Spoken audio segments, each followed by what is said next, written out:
देखो, किसी भी साहित्यकार का जब हम साहित्यिक परिचय लिखते हैं तो हमें सबसे पहला अनुच्छेद उसका हल्का सा परिचय, उसके जीवन का परिचय अगर हमें याद है तो हम वह लिख सकते हैं। अगर हमें नहीं याद है तो उसके साहित्य की विशेषताओं से ही कुछ पंक्तियां बनाकर हम पहला अनुच्छेद बना सकते हैं। जैसे हमारे सबसे पहले साहित्यकार हैं बाल मुकुंद गुप्त, फिर हैं उत्साह के लेखक आचार्य रामचंद्र शुक्ल, फिर हैं गिल्लू की लेखिका महादेवी वर्मा और देवदारू के लेखक हजारी प्रसाद द्विवेदी। ऐसे हमारे पाठ्यक्रम में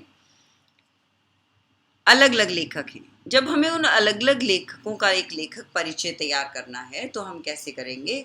पहला पैरा हम उन्हीं की विशेषताओं के मध्य से बना देंगे। जैसा कि हम पहली लाइन लिखते हैं कि बाल मुकुंद गुप्त जी हमारे हिंदी साहित्य आकाश के एक उज्जवल नक्षत्र हैं। इस तरह की कुछ अच्छी अच्छी विशेषताएं लेकर हम पहला पैरा तैयार कर देते हैं। उसके बाद हम दूसरा भाग लेते हैं लेखक परिचय में उस साहित्यकार की रचनाएं। वो रचनाएं अगर तो एक सी हैं, जैसे उसने अपने जीवन भर साहित्य को केवल कहानियां ही प्रदान की हैं, तो हम कहानियां लिखकर लिख देंगे। उपन्यास हैं तो उपन्यास लिखकर लिख देंगे। लेकिन अगर कोई साहित्यकार एक विविध अनुभूतियों को विविध तरीके से प्रस्तुत करता है तो हम उसकी रचनाओं को भी उसी तरह से बांट देंगे। जैसे उपन्यास लेखन, जैसे कहानी लेखन, निबंध लेखन, रेखा चित्र, संस्मरण, इस तरह से हम अलग अलग कोटियां बनाकर उसकी रचनाओं के नाम एक ड्रॉप डाउन बॉक्स की तरह लिख देंगे।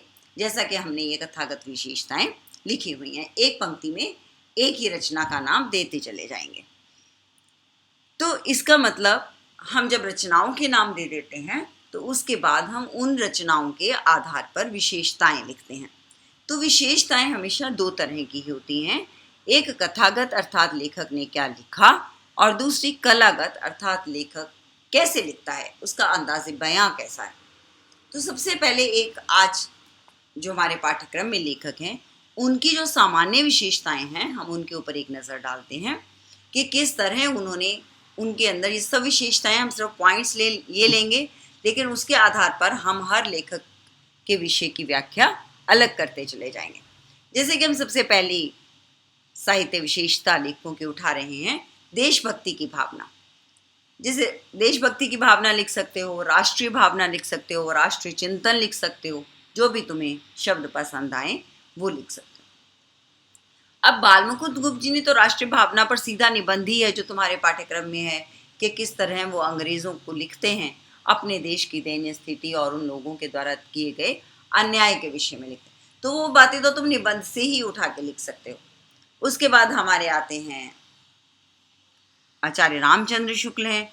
उन्होंने भी अपने चिंतन में बहुत सी भावात्मक सोच हमें दी है। चिंतामणि निबंध के नाम से उनका एक निबंध संग्रह है जिसमें वो मानसिक दृष्टि से अपने पाठक को संपुष्ट करके अपने राष्ट्र को मजबूत करना चाहते हैं। इसी तरह महादेवी वर्मा हैं, वो अपनी कविताओं से करना चाहती हैं, अपने लेखकों के अपने निबंधों के माध्यम से करना चाहती हैं। आचार्य हजारी प्रसाद द्विवेदी भी अपने निबंधों में, जैसे अशोक के फूल हैं, उनकी भारतीय संस्कृति दिखाई देती है। देवदारू है, उनकी पौराणिक कथाओं के माध्यम से वो दिखाना चाहते हैं अपने देश की एक अच्छी और उच्च विरासत को। इसी तरह से हम हर लेखक के माध्यम से इन सभी शीर्षकों को आलोचित करते चले जाएंगे। व्यंग्य प्रधानता है, छोटी छोटी बात पर हल्की हल्की चुटकी काट जाना है। जैसे कि बाल मुकुंद गुप्त जी कहते हैं कि अरे तुम तो बड़ा दया के सागर हो, ये हमारा नमक ही ऐसा है ना। तो नमक के एक व्यंग्य के आधार पर लेकर वो अंग्रेज़ों के चरित्र का बयान करते हैं। गिल्लू के बारे में कि किस तरह वो उनकी प्लेट में आ जाता है, खाना खाता है, किसी को शायद इतना साहस नहीं हुआ होगा, है ना। किस तरह वो दार्शनिक भूमि के माध्यम से व्यंग्य हमारे सामने प्रस्तुत करते हैं। इसी तरह वो देवदारू वृक्ष में अगर हम देखते हैं तो किस तरह वो एक सोटी के माध्यम से भूत भगाते हैं, कैसे वो भूतों के माध्यम से एक व्यंग्य रखकर हमारी परंपराओं को विवेचित करते हैं।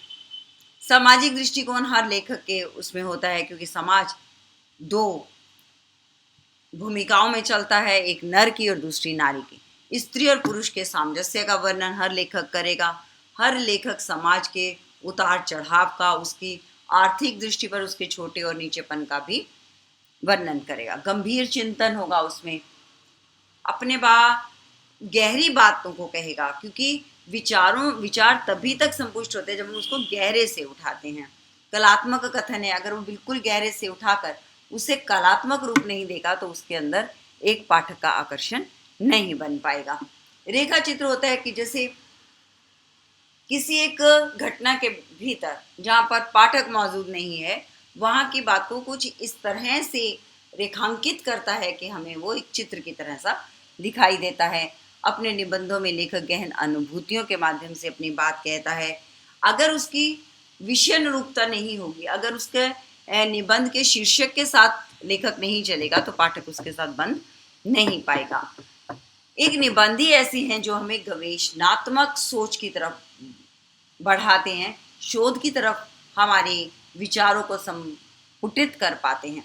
भारतीय संस्कृति के प्रति आस्था हर लेखक के, भारतीय लेखक की रहेगी, क्योंकि जब तक हम अपनी संस्कृति से प्यार नहीं करेंगे, हम अपनी संस्कृति की बात नहीं करेंगे, तब तक हम अपने पाठक को आकर्षित नहीं कर पाएंगे। प्रकृति तो वो है जो सहज और सरल है, जैसा है वैसा दिखाई दे देता है। भावा अनुकूलता, भावों के प्रति हमारी अनुकूलता कैसी है, क्योंकि भावों के अनुकूल ही हमारी भाषा होनी चाहिए, भावों के अनुकूल ही हमारा चिंतन होना चाहिए, भावों के अनुकूल ही हमारी विचार और सोच होनी चाहिए। मौलिकता अर्थात अपने मूल को के साथ जुड़ा, अपनी बात को अपने तरीके से कहता, ये नहीं कि किसी ने कोई कही और उसकी नकल उठाकर उसने भी वो बात कह दी।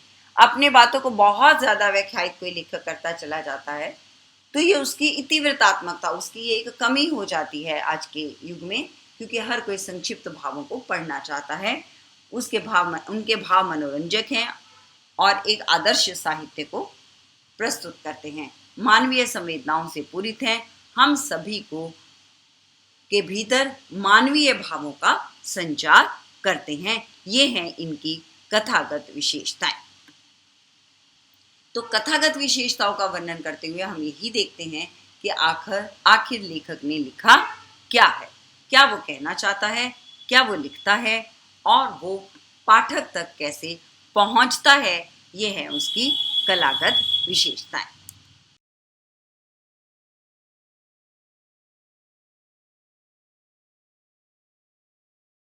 देखो, कलागत विशेषताओं में हम करते हैं कि कोई भी लेखक अपनी बात को कैसे कहता है, किस माध्यम से कहता है, उसकी भाषा का माध्यम क्या।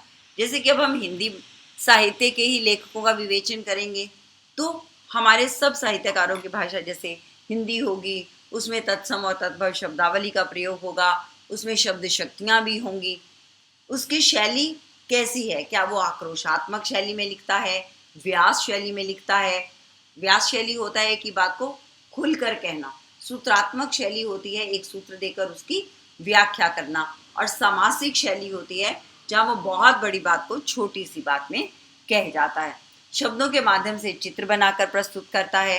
बिंब विधान अर्थात प्रतीक लेकर, वो प्रतीक योजना भी है और उस प्रतीक में एक पूरी संपुष्टता जब आ जाती है तो वो बिंब विधान हो जाता है।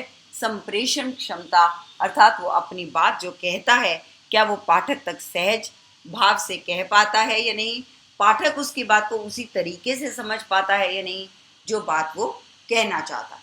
तो हमारे लगभग लेखकों में जो भाषा है वो सहज और सरल है, उसमें तत्सम शब्दों का प्रयोग है और लोकोक्तियों और मुहावरों का प्रयोग भी किया जाता है।